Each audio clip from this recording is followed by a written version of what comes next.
নমস্কার বন্ধুরা, এই দেখো আমি আজকে কি রান্না করব। এই কুমড়ো পাতা দিয়ে বেগুনির পাতুরি বানাবো। তার মধ্যে এই সব মশলা দেব, এগুলো বাটিয়ে নেব।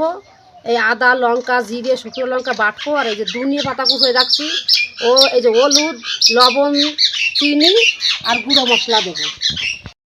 আমি বেগুনটা কিনে কাটে নেবো, তোমাকে দেখাবো।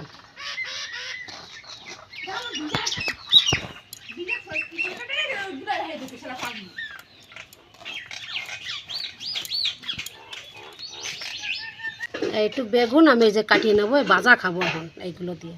এখন আমি বাটবো, কী করি তাই দেখো। এটা বন্ধুরা, এই যে মশলা বাটিয়ে নিচ্ছি।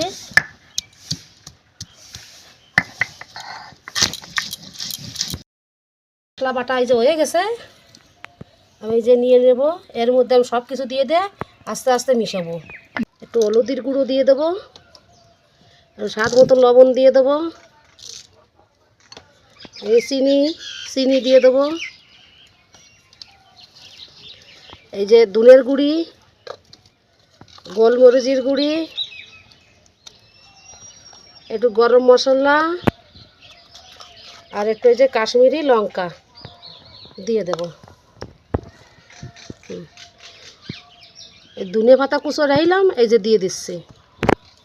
একটু তেল দিয়ে ভালো করে মাখাই নেব।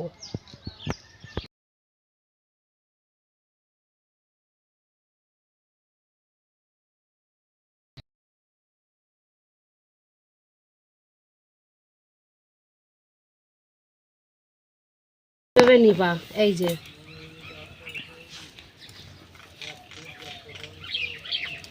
এইভাবে মুড়াইয়া এই যে এইভাবে বানাতে হবে। এই ধর আমি থুয়ে দিলাম। এই তো আমি পাতা দিয়ে মুড়াই নিছি, এখন ভাজবো।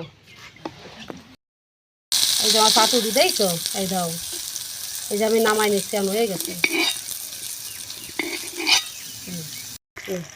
এই দেখো প্রায় হয়ে আইছে, দেখছো। এই দেখো